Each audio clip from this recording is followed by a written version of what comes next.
Good morning, students. How are you all? I hope you all are fine. I am Sheetu Bhatt from Government Middle School, Dadwan Kupara. Today's our topic is from class 6. Subject is our history.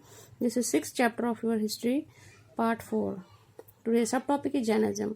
हम इस chapter में discuss कर चुके हैं. Buddhism के बारे में हमने पढ़ा, ऋषि पनानी के बारे में हमने पढ़ा. तो ये जैनिज्म है. इसका आज हम हाफ पार्ट करेंगे, हाफ पार्ट हम नेक्स्ट वीडियो में करेंगे. ठीक है. जिन दिनों जो है हमने देखा पॉलिटिकली भी डेवलपमेंट हो रही थी, साथ साथ रिलीजियस या आइडियाज जो थॉट्स लोगों के मन में नए नए ख्याल आ रहे थे कि सच्चाई क्या है, रियलिटी क्या है, ये लाइफ साइकिल जो है ये क्या है, जन्म लेना फिर मर जाना फिर वापस जन्म लेना, ये साइकिल जो चलता रहता है, सच्चाई आखिर है क्या. इसी दौरान जो है जैनिज्म भी, जो रिलीजन था, ये भी फ्लरिश कर रहा था और बुद्धिज्म भी फ्लरिश कर रहा था. जैसे हमने देखा गौतम बुद्ध माने जाते हैं फाउंडर ऑफ बुद्धिज्म. सिमिलरली वर्धमाना महावीरा जो थे ये लास्ट एंड 24th तीर्थंकर ऑफ द जैनिज्म मानते हैं. जैनिज्म था, लेकिन वर्धमाना महावीरा ने इसमें और आइडिया जो है वो ऐड किए. तो ये 24 और लास्ट इतने ही तीर्थंकर जो है रिलीजन के हुए हैं. ठीक है. अब बुद्धिज्म की टीचिंग्स और लगभग जैनिज्म की टीचिंग्स ऑलमोस्ट सेम थी. ठीक है.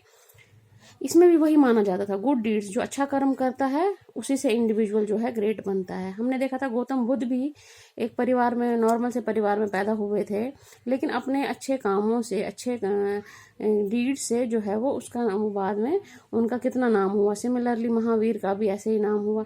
तो हर रिलीजन में हम देखेंगे कोई ना कोई, हर कोई नॉर्मल आता है धरती पे, जैसे हम बर्थ लेते हैं वैसे वो भी, लेकिन जमीन पे आने के बाद, जन्म लेने के बाद ये डिपेंड करता है कौन इंसान, कौन सा इंडिविजुअल कैसे कर्म करता है, कैसे काम करता है, उसी से वो बाद में महान बनता है. ठीक है.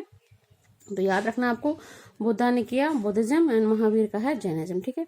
अब जो ये महावीर था, he was a Kshatriya prince of Licchavis was a group that was a part of Vajji संघा.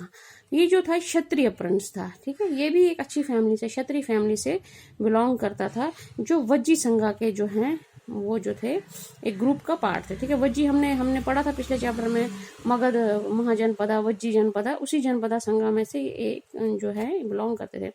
तो at the age of 30 he left home and went in a forest. इसने भी घर छोड़ा, जैसे गौतम बुद्ध ने घर छोड़ा सच की तलाश में, इसने भी 30 साल की उम्र में अपना घर छोड़ा और जंगल में चला गया. तो फॉर 12 साल तक इन्होंने बहुत लोनली लाइफ, अकेली जिंदगी गुजारी, जो है तपस्या की, लोगों से आइडियाज सुने, उनके थिंकर से बात की, और 12 साल के बाद इनको जो है एनलाइटमेंट मिली, इनको ज्ञान प्राप्त हुआ.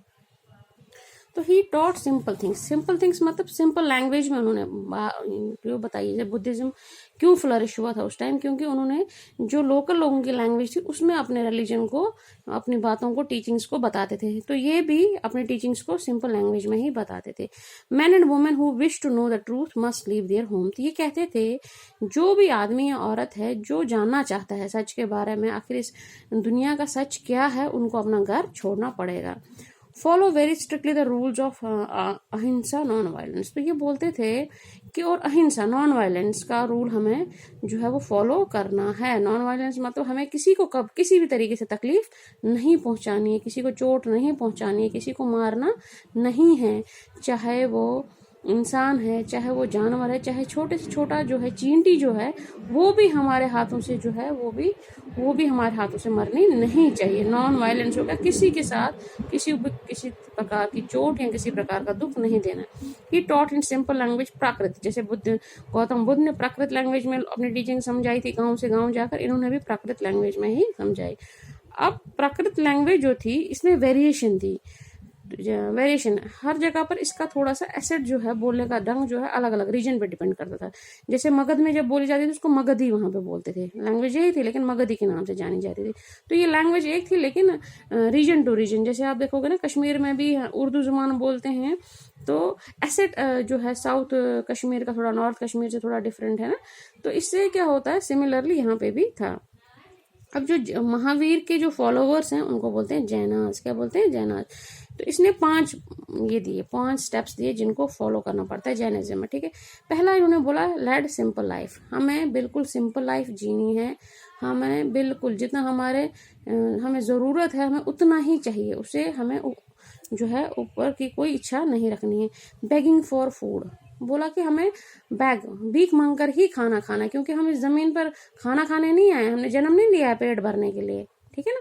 हमने कुछ और अच्छे काम करने हैं ताकि हमारा नाम हो, तो हमें खाना उतना ही खाना है जो हम बैगिंग से हमें मिले, उतना ही खाना खाना है। इसका मतलब है अपनी इच्छाओं को कंट्रोल करना। एक तरह की सीख हमें ये बताती है। एब्सोल्युटली ऑनेस्ट, हमें कंप्लीटली ऑनेस्ट होना पड़ेगा, ईमानदार होना पड़ेगा।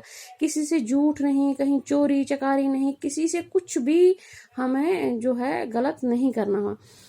आस्क नॉट टू स्टील, और चोरी नहीं करनी। स्टील मतलब चुराना नहीं है, हमने मतलब झूठ नहीं, किसी का अपमान नहीं करना है, किसी का इंसल्ट नहीं करना है, किसी पे इल्ज़ाम नहीं चढ़ाना है, खुद भी चोरी नहीं करनी है, गलत नहीं बोलना है, बिल्कुल ऐसा रहना। ऑब्जर्व सेलिबेसी, और जो है ब्रह्मचार्य का जो है पालन करना पड़ता है।